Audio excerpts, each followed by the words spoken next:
Gracias justo por estar aquí.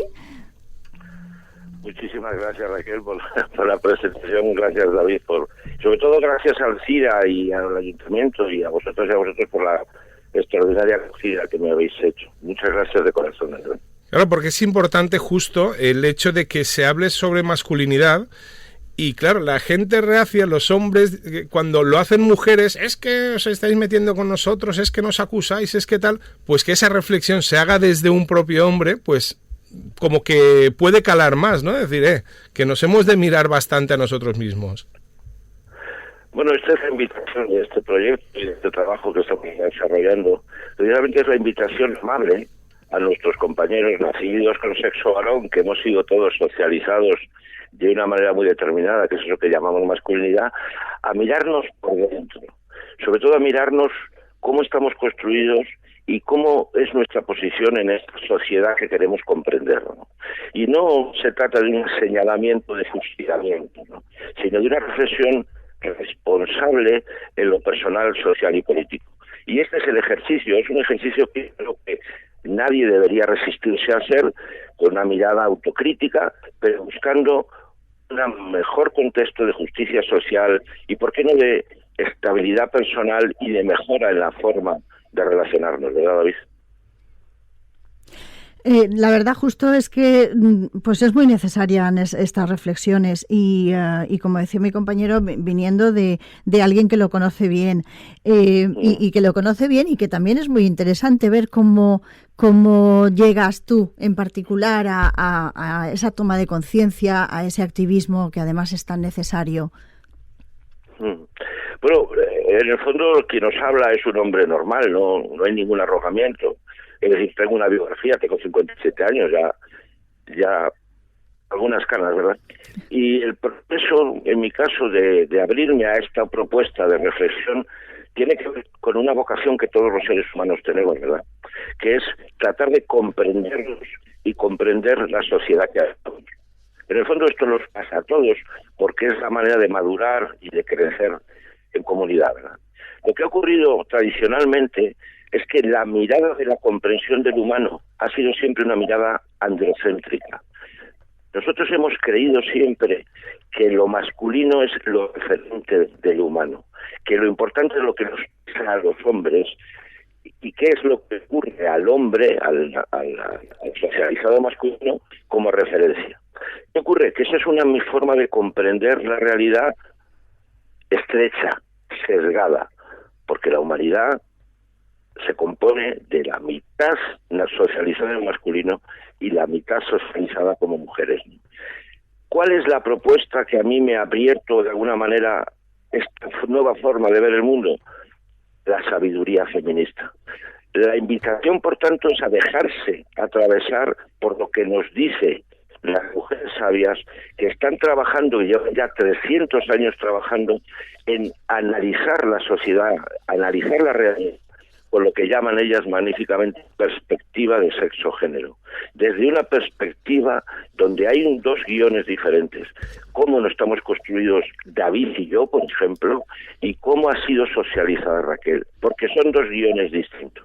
Cuando uno percibe esto, se produce una apertura y una comprensión especial. En mi caso, ha tenido que ser, para comprenderme a mí, comprenderme en mi relación con ellas. Esta es la perspectiva que se propone trabajar en la mirada hacia la masculinidad con esa mirada autocrítica. Y estamos ante siglos, milenios de mente patriarcal, como tú nos recuerdas. Yo creo que esta es la clave. La clave es qué mente hemos desarrollado, qué manera de pensar hemos desarrollado los hombres hasta ahora. Y ha sido una manera muy concreta, que es lo que llamáis las feministas la mente patriarcal. Una manera androcéntrica, competitiva, extractivista, explotar a la otra mitad en mayor o menor medida.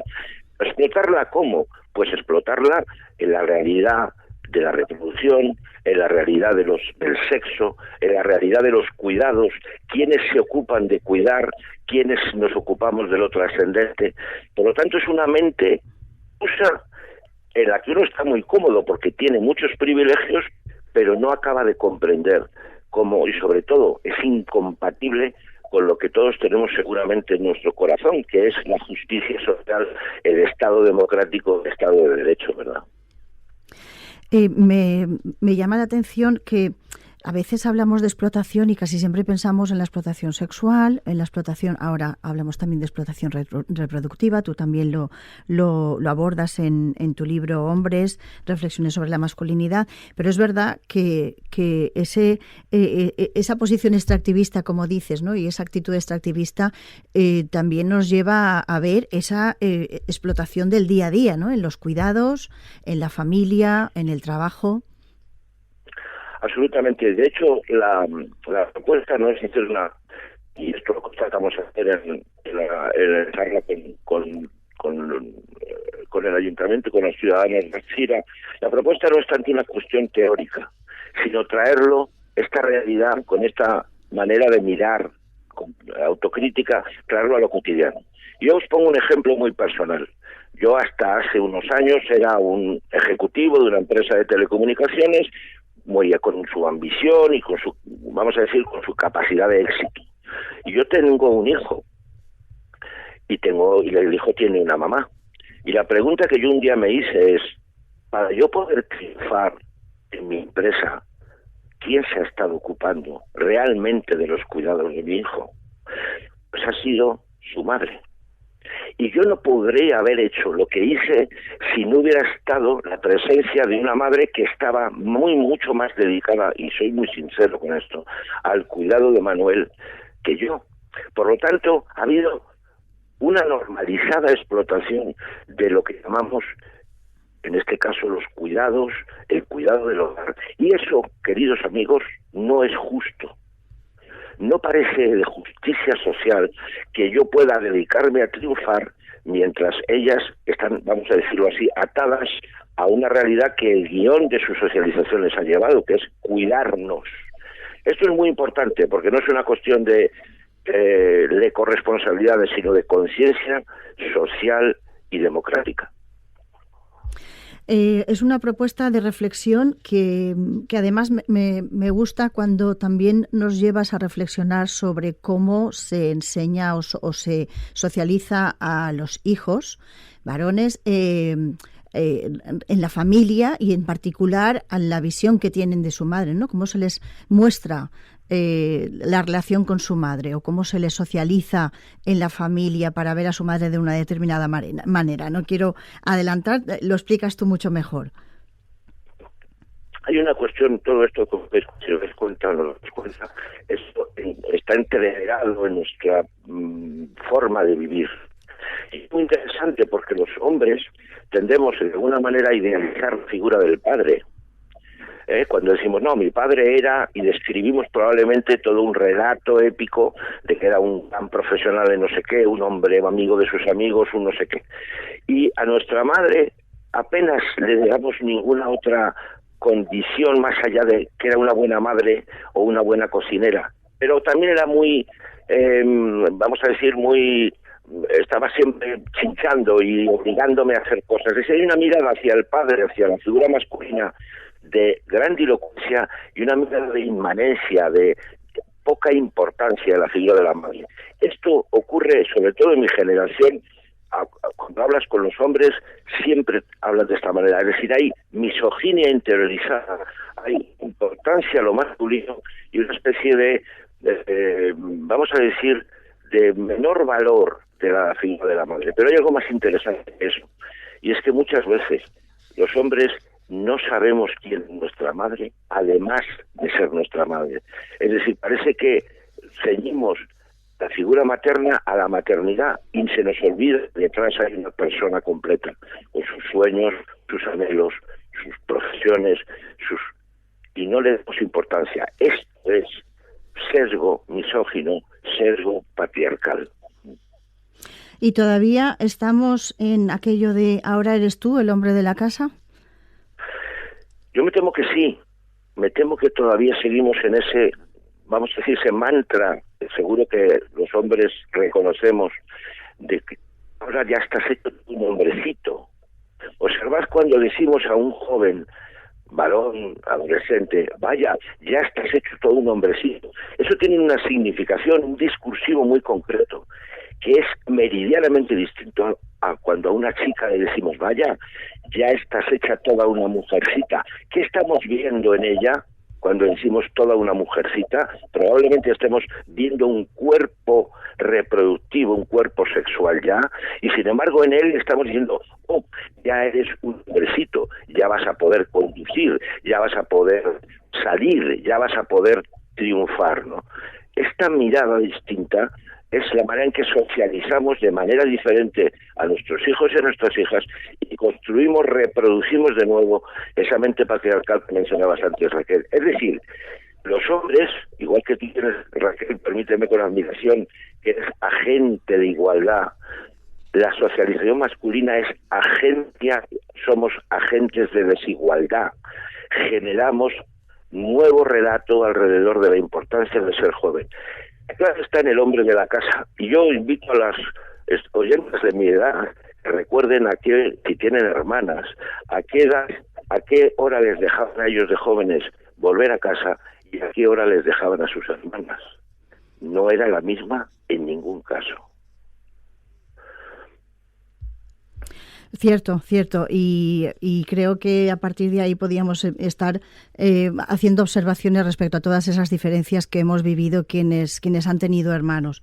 En todo caso, estas reflexiones tú nos planteas siempre que bueno, pues que esa sexualidad también está impregnada de este machismo, de esta masculinidad tóxica, como tú llamas, las relaciones sexuales, las relaciones afectivas. Yo creo que la manera de comprender, siguiendo la sabiduría feminista, tienen estos parámetros. Si aceptamos que estamos construidos en un superfascismo androcéntrico, donde creemos que lo importante son los hombres, si además aceptamos que hay un cierto desprecio, minusvaloración de las mujeres, es decir, hay un menor valor de ellas, si además estamos embebidos en ese relato de la familia, sencillo, del amor, donde el príncipe salva a la princesa. Y todo esto lo añadimos en los tiempos que corren, con la situación de la profunda hipersexualización, de la pornografía, de la aceptación de la prostitución, etcétera. La pregunta que yo me haría como hombre es, ¿qué sexualidad voy a poder desarrollar con una mujer, con todos estos ingredientes ideológicos? Va a ser tóxica por definición. Si no me desprendo de todo esto que he mencionado, difícilmente voy a tener una relación de un encuentro entre iguales de dos cuerpos en igualdad de valor. Y eso es el reto. El reto es tener una sexualidad propia, compartida en igualdad de valor. Y eso es muy importante. Pero no es solo una cuestión individual. Estamos rodeados de violencia sexual que va en creciendo. Día sí, día también nos desayunamos con una terrible noticia de unos jóvenes que han violado a una chica. Cada día hay una nueva noticia. Las estadísticas están demostrando que está incrementando profundamente la violencia sexual. ¿Eso qué significa? Que la mitad de la ciudadanía está siendo violentada por la otra mitad. La invitación es a reflexionar con responsabilidad sobre eso. Desde luego siempre en tu trabajo está esa visión esperanzadora, ¿no? de la oportunidad que tenemos para reflexionar y cambiar. Yo, si no estaría haciendo esto. Quiero decir, si no hubiera una vocación claramente de transformación, una oportunidad de transformación, no tendría sentido, sería resignación. Y vuelvo a conectar con la parte que me toca como padre de un hijo varón de 19 años. Yo no quiero que Manuel se socialice como me socializaron a mí. No quiero que vea el mundo como yo lo veía cuando tenía su edad, porque eso tiene consecuencias. Y seguro que los que estamos escuchando y los que estamos hablando queremos un progreso en una humanidad que debe tener a la igualdad y sobre todo al profundo respeto del humano, sea humano habitado por quien sea. Y no lo estamos haciendo bien hasta ahora. la relación entre los hombres y las mujeres. Por tanto, no es tanto una queja, es una oportunidad, y siempre le decimos a los jóvenes con los que trabajo, por favor, no nos uséis como referentes.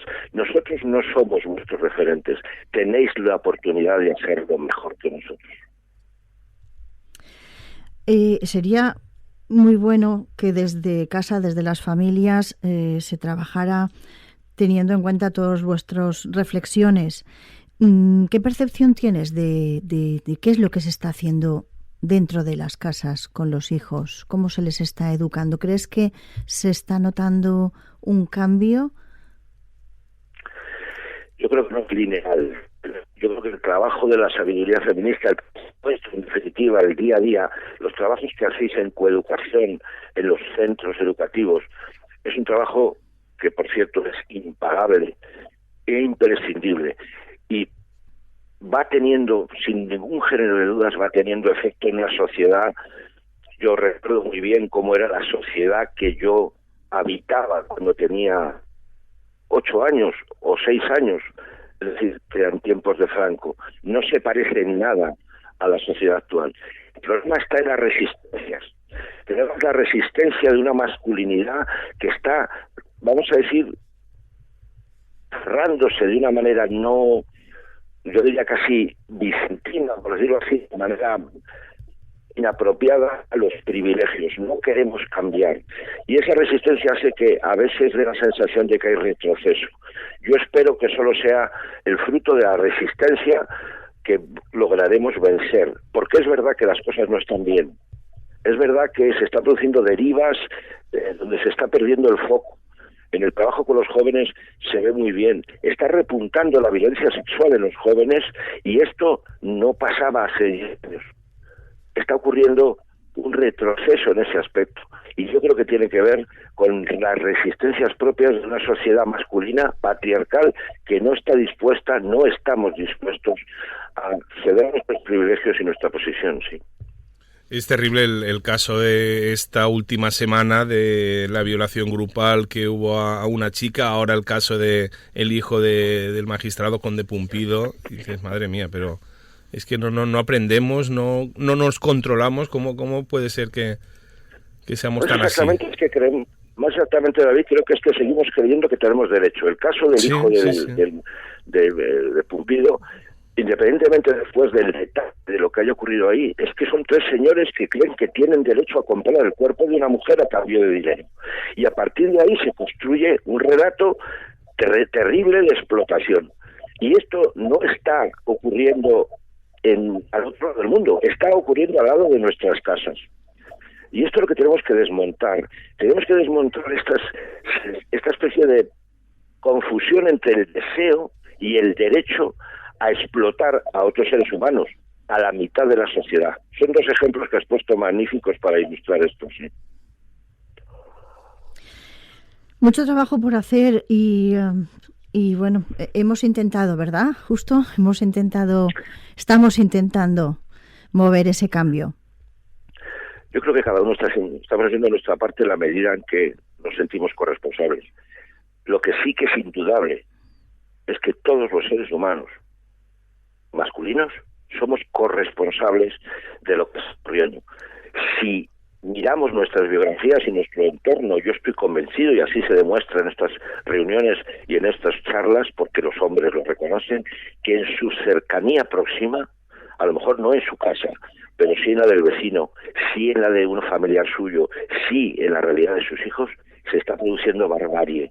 Y no tiene ningún sentido que se produzca barbarie, violencia y explotación en una sociedad supuestamente democrática, en una supuestamente igualitaria. No tiene sentido que continúe.